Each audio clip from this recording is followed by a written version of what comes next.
Assalamualaikum warahmatullahi wabarakatuh. Saya yaitu Aisyah Fitri dengan NIM 05020421 dari kelas HTN Biologi. Tujuan dibuatnya video ini adalah untuk menyelesaikan tugas akhir semester dari mata kuliah usul fiqh. Jadi untuk pertanyaan yang pertama yaitu bagaimana status hukum Islam tentang penggunaan fasilitas umum berbayar. Di sini kita ketahui bahwa setiap fasilitas umum memiliki tarif tertentu dalam menggunakannya.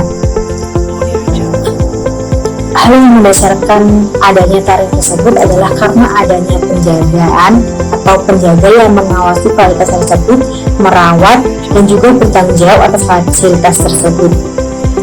Dan tentunya penjaga tersebut tidak melakukan tugasnya secara cuma-cuma. Untuk itu perlu adanya suatu anggaran yang digunakan untuk memberikan gaji kepada petugas tersebut. Jika suatu fasilitas tersebut dikelola oleh pemerintah, maka setiap dana dari tarif yang diberikan kepada penggunanya akan dialokasikan kepada pembangunan dan juga untuk menggaji karyawan tersebut. Dan di dalam pandangan Islam,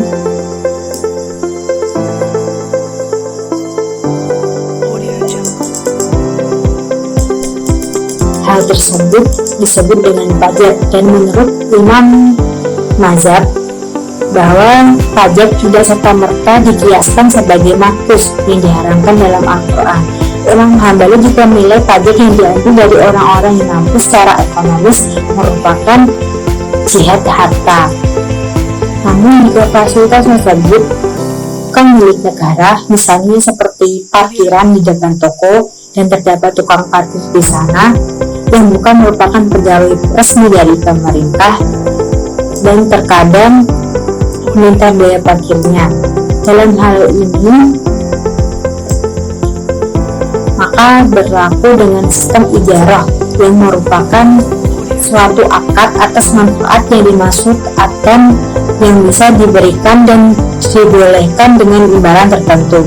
Di sini tukang parkir tersebut tidak diberi gaji oleh pemerintah, namun mereka menjual jasa mereka untuk menjaga kendaraan-kendaraan, dan yang selayaknya jika seseorang telah melakukan pekerjaan untuk kita, maka kita boleh memberikan upah untuk mereka. Hal tersebut terdapat juga dalam Al-Quran surat Al-Baqarah ayat 233 yang penggalan artinya yaitu, dan jika kamu ingin anakmu disusukan oleh orang lain, maka tidak dosa bagimu apabila kamu memberikan pembayaran menurut yang patut. Bertakwalah kamu kepada Allah dan ketahuilah bahwa Allah Maha melihat apa yang kamu kerjakan.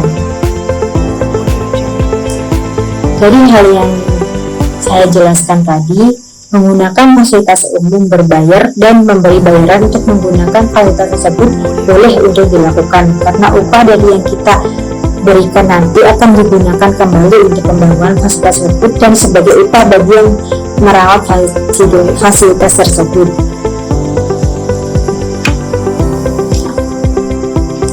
Kemudian untuk soal yang kedua yaitu apabila ada kasus seorang wanita memiliki dua suami.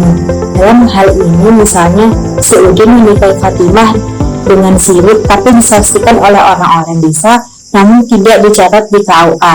Beberapa tahun si Udin pergi keluar kota dan tidak ada kabar, dan akhirnya si Fatimah menikah lagi dengan Joko dengan resmi dan dicatat di KUA. Namun setelah 1 tahun Udin kembali muncul dan kemudian menjadi perebutan, maka bagaimana penyelesaian dari kasus tersebut?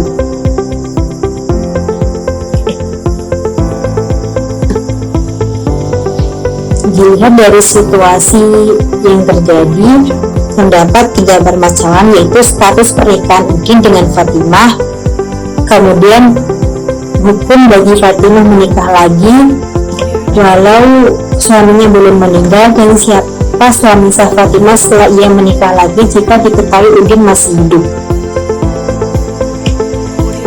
Yang pertama, pernikahan Fatimah dengan Udin adalah sah menurut agama, karena dalam status pernikahan sendiri jika telah memenuhi rukun pernikahan dalam Islam maka akan sah hukumnya walau tidak tercatat di KUA. Namun secara sipil atau menurut hukum formal pernikahan tersebut tidak memiliki bukti secara tercatat. Fungsi daripada bukti dari KUA sendiri adalah untuk sebagai bukti jika terjadi permasalahan terhadap perkawinan tersebut. Dalam Undang-Undang Nomor 1 Tahun 1974 Pasal 2 ayat 1 tentang perkawinan disebutkan perkawinan adalah sah apabila dilakukan menurut hukum masing-masing agamanya dan kepercayaan itu.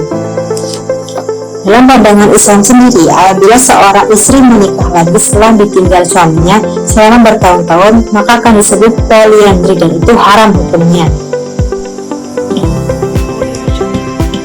Dan dalam pasal 115 KHI, perkawinan tetap dianggap ada sebelum diajukan permohonan putusan perkawinan ke pengadilan agama.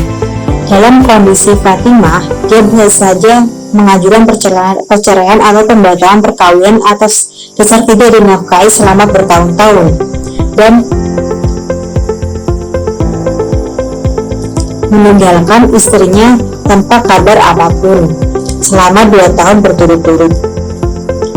Dalam kasus perebutan Fatimah ini, jelas status pernikahan Fatimah dan Udin adalah sah walau tidak tercatat di KUA, dan karena pernikahan tersebut disaksikan oleh orang-orang di desa mereka, maka secara publik pun pernikahan tersebut sah, namun mereka tidak memiliki bukti tertulis dalam pernikahan tersebut walau memiliki banyak saksi mata. Dalam hubungan Fatimah dengan suaminya Udin,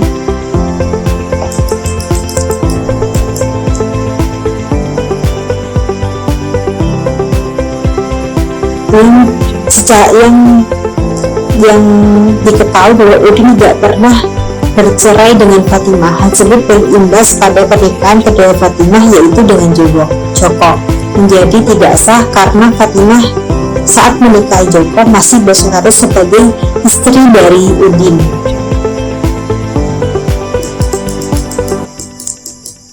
Dalam kasus ini saya memutuskan bahwa pernikahan Fatimah dengan Joko adalah tidak sah dan Udin adalah suami Fatimah. Namun jika Fatimah ingin tetap bersama Joko, maka Fatimah harus menceraikan Udin terlebih dahulu dan mengulang pernikahan Fatimah dengan Joko. Dan soal yang ketiga yaitu uraikan masalah tentang masalah mubah, mengapa tadi disebut sebagai masalah, dan memberikan contohnya.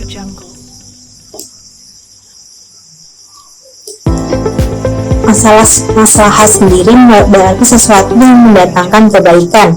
Dalam istilah maslahah, mursalah sendiri diartikan sebagai prinsip kemaslahatan yang digunakan untuk menentukan suatu hukum Islam. Maslahah mursalah juga diartikan sebagai sesuatu yang baik menurut akal dengan mempertimbangkan dapat mewujudkan kebaikan atau menghindarkan keburukan bagi manusia.